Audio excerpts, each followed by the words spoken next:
जय गुरुदेव। आप सभी प्रेमी बच्चे और बच्ची अपने ही स्थान से मालिक के नाम को बोलिए। जय गुरुदेव। जय गुरुदेव। जय गुरुदेव।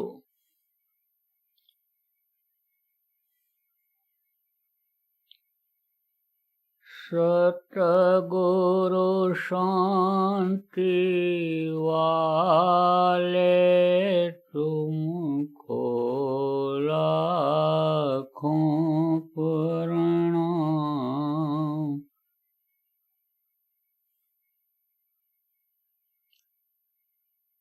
भक्तों के रखवाले तुमको लाखों प्रणाम। सुतदारा परिवार हैं जितने, सबके प्रेम बतौर हैं सपने। अंत समय कोई नहीं अपने, भव पार लगाने वाले तुमको लाखों प्रणाम। भक्तों के रखवाले तुमको लाखों प्रणाम। वेद वेदांत पुराण बताए, सदाचार सत्संग गाए। ध्यान योग का वेद बताए, ज्योति जगाने वाले तुमको लाखों प्रणाम। भक्तों के रखवाले तुमको लाखों प्रणाम। भक्तों पर हैं तुम्हारे लोचन, संकट तारन शोक विमोचन।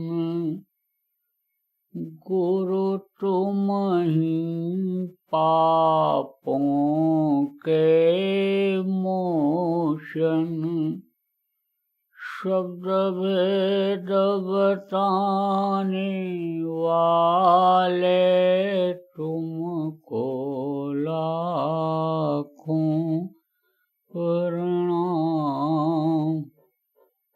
भक्तों के रखवाले तुमको लाखों प्रणाम।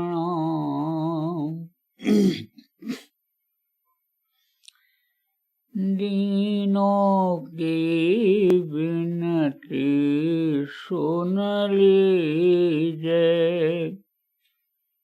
किंकर जानि कर कृपा कीजिए।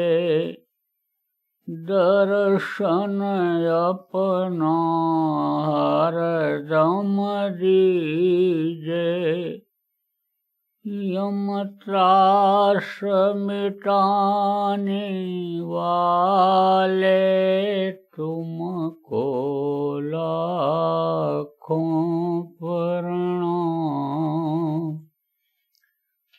भक्तों के रखवाले तुमको लाखों प्रणाम। सतगुरु शांति वाले तुमको लाखों प्रणाम। तुमको लाखों प्रणाम।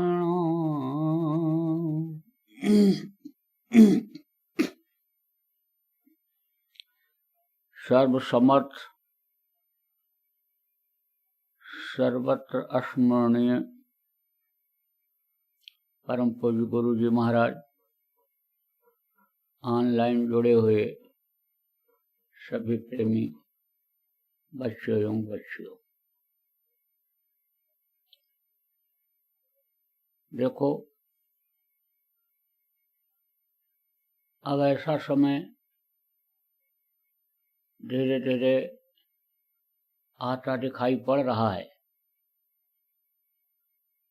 कि लोगों के समझ में सत्संग आने लग जाएगा।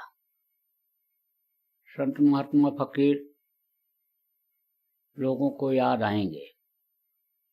ऐसा समय आएगा कि जब आध्यात्म से ही लोगों को शांति मिलेगी, सुख मिलेगा, शरीर की रक्षा होगी।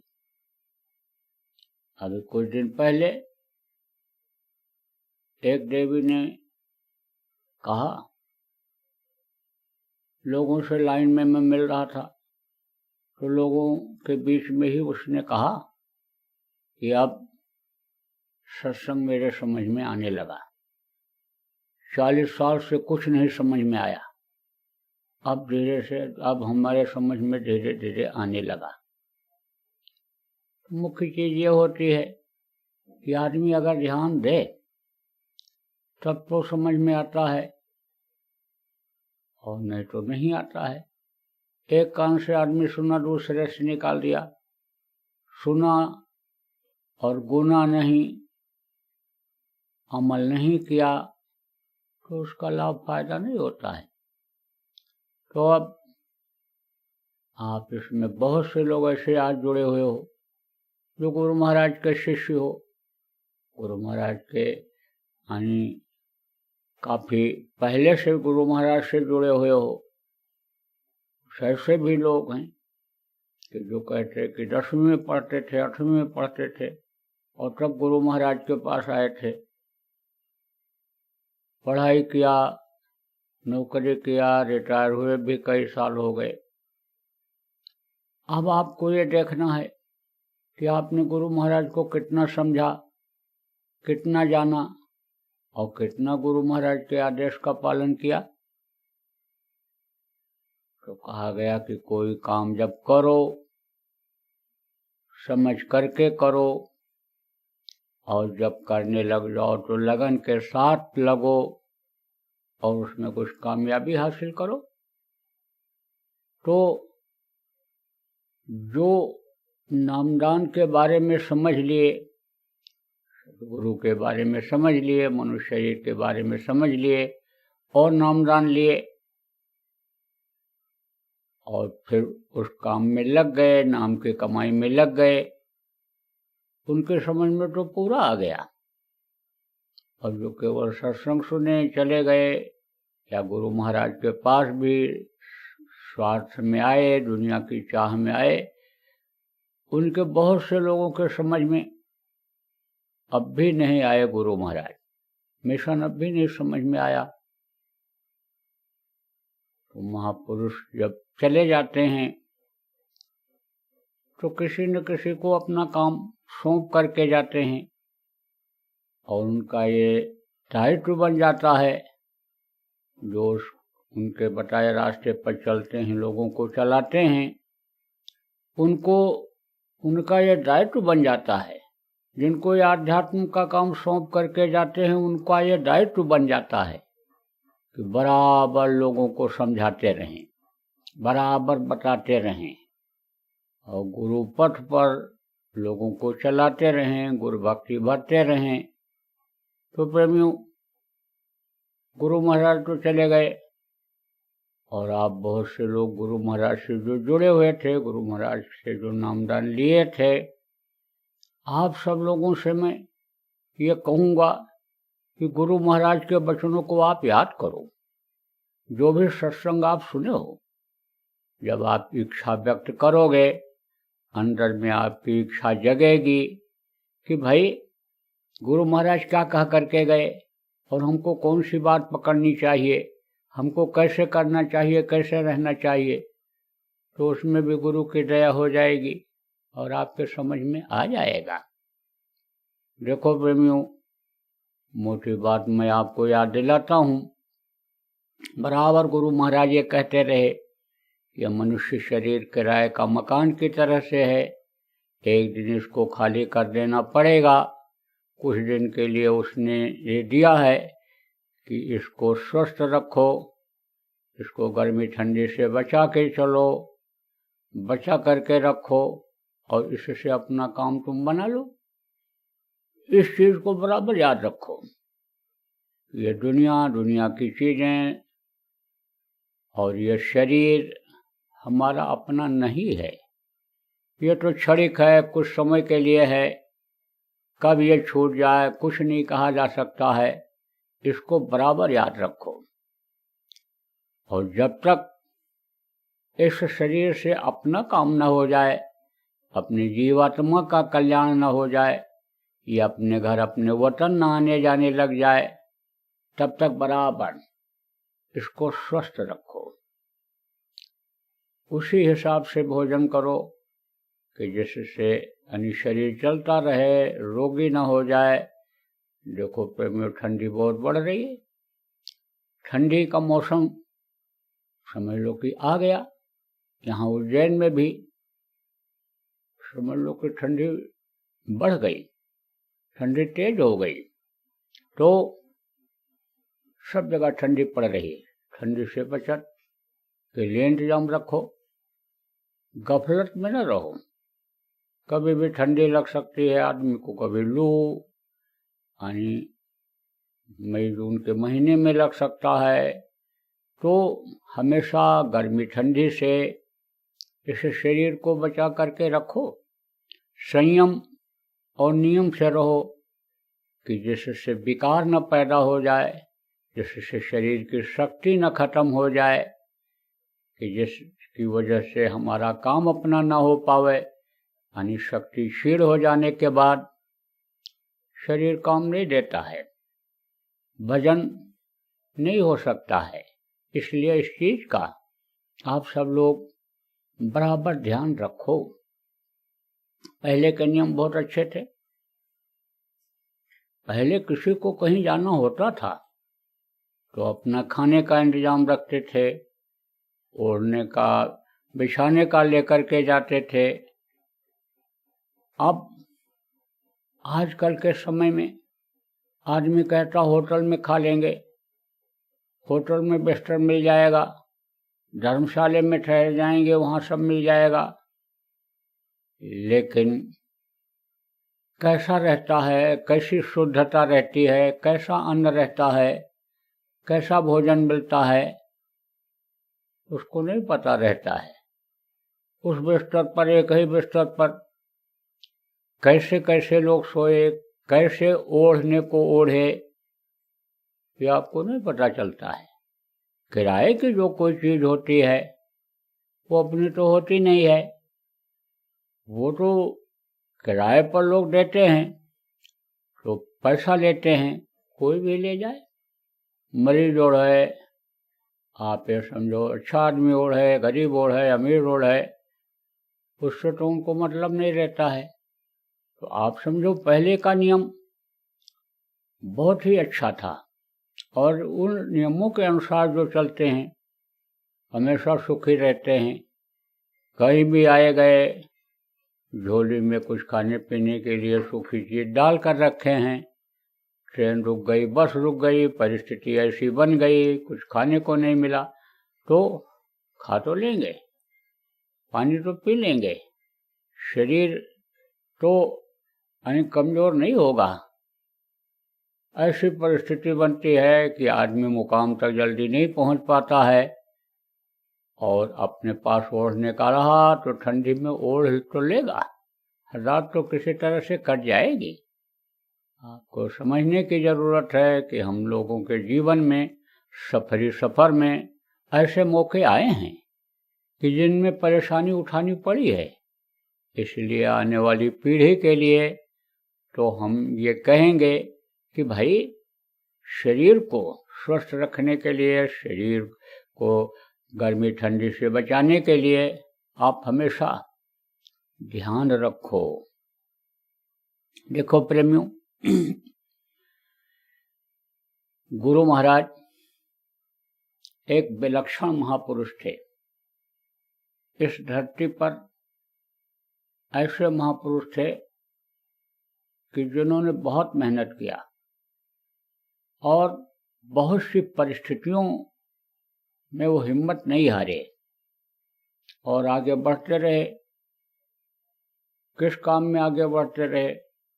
जीवों के कल्याण के काम में, जीवों के भलाई के काम में हमेशा हिम्मत के साथ डटे रहे, लगे रहे।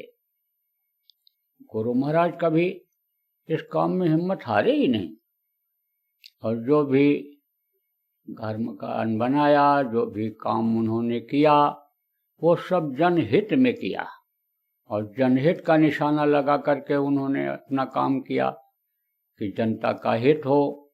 क्योंकि गुरु महाराज के दया से हमको गुरु महाराज का सानिध्य मिला, बहुत नज़दीकी सेवा भी सब हर तरह की मिली। गुरु महाराज के हर तरह की शिक्षा कुछ सुन करके, कुछ देख करके ग्रहण करने के लिए मौका मिला। तो हम जब अन्य संतों की तरफ अब देखते हैं, उनके इतिहास को देखते हैं, तो उनके सारे इतिहास गुरु महाराज के कर्मठता के इतिहास में हमको पीछे दिखाई पड़ते हैं। तो हम तो आलोचना बुराई किसी की नहीं करते हैं और कर भी नहीं सकते हैं, तो इसको आप कोई आलोचना न समझें, क्योंकि परिस्थितियां अलग अलग रहीं। महापुरुष जब जब आए, समय परिस्थितियां अलग रहीं। गुरु महाराज के समय में परिस्थितियां अलग हो गई थीं। अब इस समय पर और परिस्थिति खराब हो रही।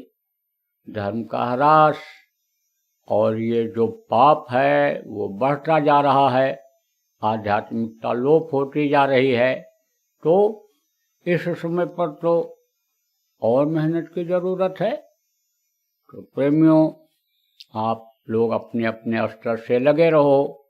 जनहित का काम जो आप करते हो, यानी भोजन कराने का, और जो अति गरीब हैं, बहुत ही यानी समझो गरीब हैं, उनको कंबल बांटने का, वो काम आप सब बराबर करते रहो। प्रचार प्रसार, ध्यान भजन सब करते रहो, कराते रहो। देखो प्रेमियों, गुरु महाराज के आश्रम पर वहाँ मथुरा में रहता था, और ऐसे समय से वहाँ रहा। ऐसा समय मैंने देखा कि वहाँ आश्रम पर जो बाईपास पर है, आगरा दिल्ली बाईपास पर जो मोहली गांव के पास में आश्रम है, वहाँ पर शुरू में कुछ था ही नहीं। आप समझो कैसे कैसे किन परिस्थितियों में गुरु महाराज ने उसको बनाया। मैं भी साथ में लगा रहा। गुरु महाराज किन किन परिस्थितियों में अपने गुरु महाराज के नाम को जानने के लिए, कि इनका नाम न खत्म हो जाए, गुरु महाराज ने वहाँ मंदिर बनवाया। और मंदिर बनकर जब तैयार हुआ तो गुरु महाराज ने उसका प्रचार करवाया। कहा कहा इसका प्रचार कर दो। यहाँ जिंदा देवता यानी बांट रहे हैं, कुछ दे रहे हैं, ले लेना करके लोग वहां पर गए। लोगों को पूरा लाभ का अनुभव हुआ, सुख और शांति का अनुभव हुआ। समय समय पर गुरु महाराज अपने गुरु महाराज का भंडारा यानी समझो कि करते रहे। भारी संख्या में लोग वहां आते रहे। गुरु महाराज के जाने के बाद ऐसी परिस्थिति बनी कि वहां गुरु महाराज की दया जैसे बिल्कुल हट ही गई। दादा गुरु महाराज का तो चित्र लगा है, मंदिर बना हुआ है, लेकिन जो दया दुआ गुरु महाराज जब मौजूद थे और मंदिर के माध्यम से लोगों को देते थे, अब वहां जाने वाले लोग ही ये कहते हैं कि बस मत्था टेक करके चला आना रहता है और तो वहां कुछ नहीं है। इस तरह से लोग कहते हैं। अब इस पर आप जो पुराने लोग हो विचार करो कि ऐसा अनुभव लोगों को क्यों होता है। इस पर आप विचार करो, हमको कुछ कहने की जरूरत नहीं है।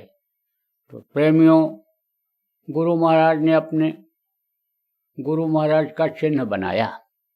किस लिए बनाया कि गुरु महाराज को यानी गुरु महाराज के गुरु महाराज को यानी दादा गुरु जिनको कहते हैं उनको लोग जानें, उनको लोग समझें कि उन्होंने हमारे गुरु महाराज जैसे को तैयार किया, गुरु महाराज को अनमोल दौलत दी और उसमें उनकी तरक्की कराई और उन्होंने इतने जीवों को जोड़ा, इतने जीवों को पार किया।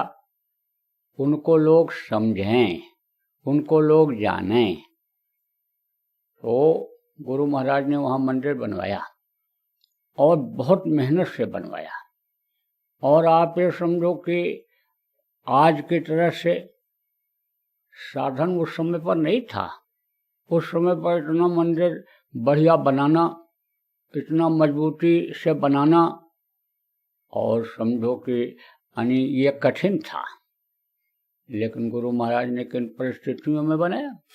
तो मंदिर तो बना हुआ है, लेकिन दया के बारे में मैं नहीं कह सकता हूँ तो कितनी दया बट रही है, क्या वहाँ मिल रहा है लोगों को, यह तो मैं नहीं कह सकता हूँ। तो देखो प्रेमियों, आदमी आता है चला जाता है, लेकिन उनके जो काम होते हैं वही यादगार बनते हैं।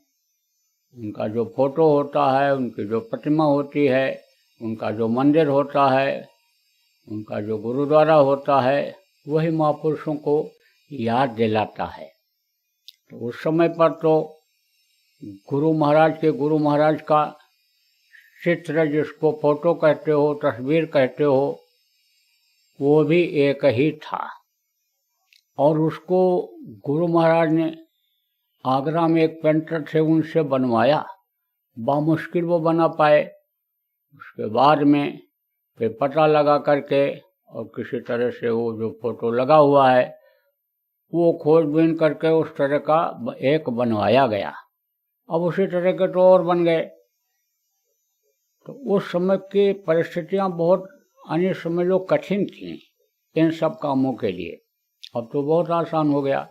अब तो हमारे गुरु महाराज के फोटो जगह जगह घरों में लगे हुए हैं, जगह जगह अन्य लोग ध्यान कर रहे हैं, याद कर रहे हैं। मंदिर क्यों बनाए जाते थे कि उनके मूर्ति के सामने जब जाएंगे तो वो याद आएंगे। गुरु की मूर्ति लोग लगाते थे कि गुरु का ध्यान कर प्यारे, बिना इसके नहीं छूटना। सबसे पहले गुरु को ध्यान किया जाता था।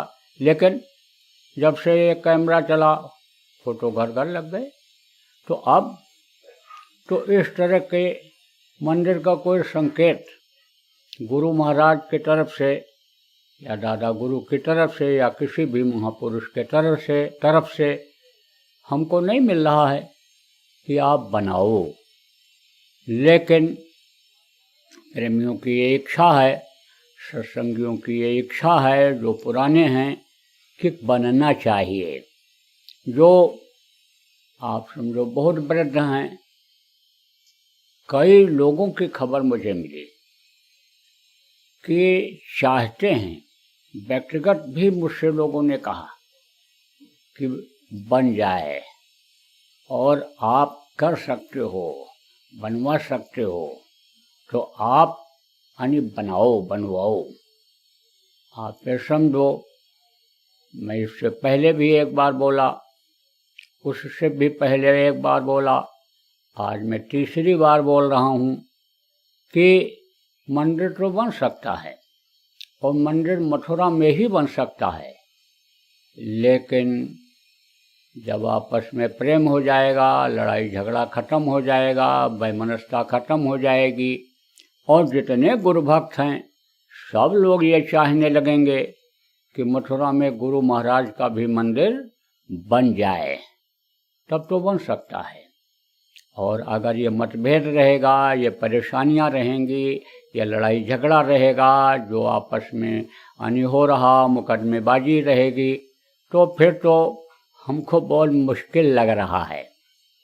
अब मैंने पिछली बार जब मंदिर के बारे में आपसे निवेदन किया था तो कहा था कि भाई मैं बुढ़ा हो गया, और बुढ़ा हो भी गया, 72 साल की उम्र हो गई, फिर भी गुरु महाराज के तरफ जब ध्यान जाता है तो 100 साल से ऊपर उनकी उम्र थी, लेकिन वो हिम्मत के साथ लगे हुए थे, अपने गुरु के आदेश के पालन में लगे हुए थे। तो फिर हम भी अपने को युवा महसूस करने लगते हैं इस मामले में कि हम तो अभी कम उम्र के हैं, वो अपने गुरु के आदेश के पालन में लगे हुए थे, तो हम क्यों न लगे रहें। तो प्रेमियों, हम तो जब तक ये शरीर चलता रहेगा तब तक गुरु महाराज जो आदेश दे गए हैं उसके पालन में हम लगे रहेंगे।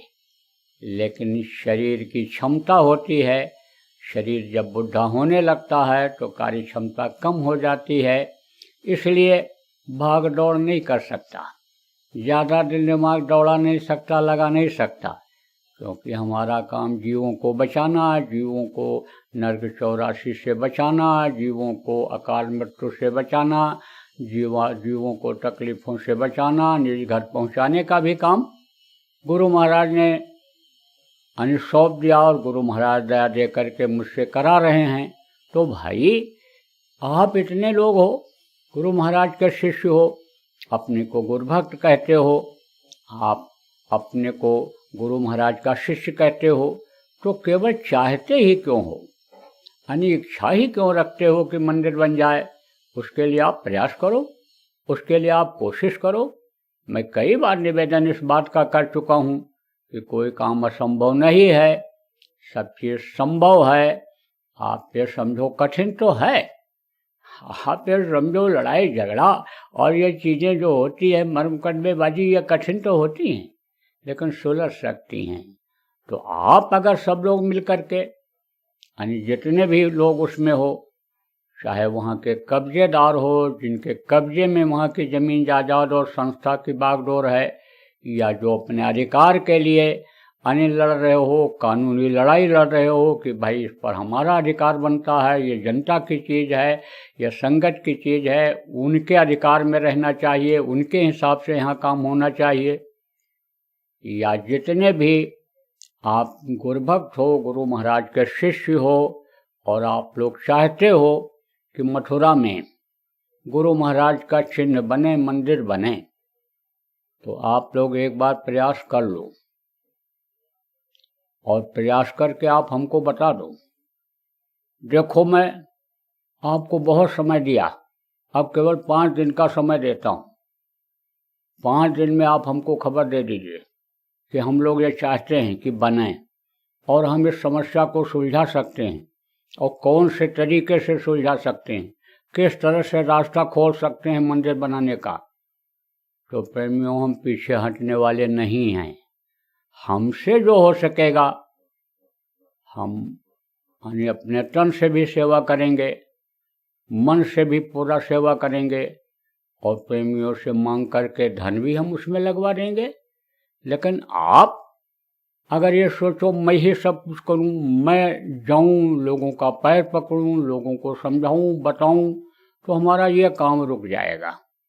इसलिए मैं आपको ये कहूँगा आज कि आप लोग प्रयास करिए। एक निवेदन ये करूँगा कि आप लोग प्रयास करिए, और अगर आप लोग नहीं करोगे, नहीं कोई जवाब दोगे, तो हमको कुछ अब निर्णय लेना ही पड़ेगा, क्योंकि प्रेमियों के प्रेम का दबाव बन रहा है। अब तो गुरु महाराज के जाने के बाद जो नए नामदानी हुए वो लोग भी कहने लग गए कि आप हुक्म करिए, आप कहाँ बनाएंगे, आप कैसे बनाएंगे, हम लोग बनवा देंगे।